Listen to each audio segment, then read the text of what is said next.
Ready to move in premium triplex villas at Kollur APR Projects. Tihar జైల్లో కవిత కష్టాలు పడుతున్నారు. సరైన తిండి లేక నిద్ర లేక తీవ్ర ఇబ్బందులు పడుతున్నారు. ఈడీ కస్టడీలో ఉన్నప్పుడు ఇంటి భోజనాన్ని అనుమతించారు. కానీ ఇప్పుడు తీహార్ జైల్లో ఆ సదుపాయాన్ని తీసేశారు. దీంతో కవిత కడుపు నిండా తినలేక కంటి నిండా నిద్రపోలేక తీవ్ర ఇబ్బందులు పడుతున్నారు.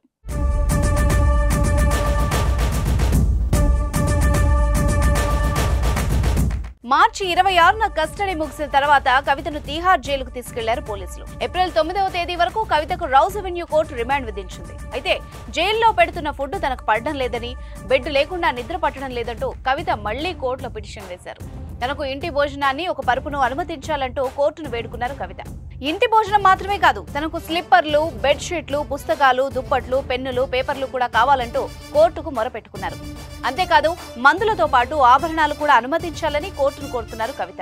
ఈడీ కస్టడీలో ఉన్నంతకాలం కవితకు ఇంటి భోజనాన్ని అనుమతించారు. అంతేకాదు ఈడీ ఆఫీసులోనే రోజు గంట సేపు కుటుంబ సభ్యులతో మాట్లాడుకునే అవకాశం కూడా ఇచ్చారు. కానీ ఈడీ కస్టడీ ముగిసిన తర్వాత కవితకు ఈ సదుపాయాల్ని తొలగించారు.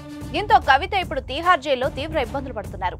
అనారోగ్య రీత్యా తనకు కావాల్సిన సదుపాయాలు కావాలని, అవి కల్పించే విధంగా తీహార్ జైలు అధికారులను ఆదేశించాలని ఆమె కోర్టులో పిటిషన్ దాఖలు చేశారు.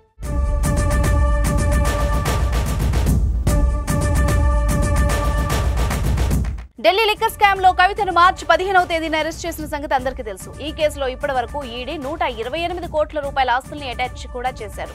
ఇదే కేసులో ఢిల్లీ ముఖ్యమంత్రి కేజ్రీవాల్ ని కూడా అరెస్ట్ చేశారు. ప్రస్తుతం కేజ్రీవాల్ కూడా తీహార్ జైల్లోనే ఉన్నారు.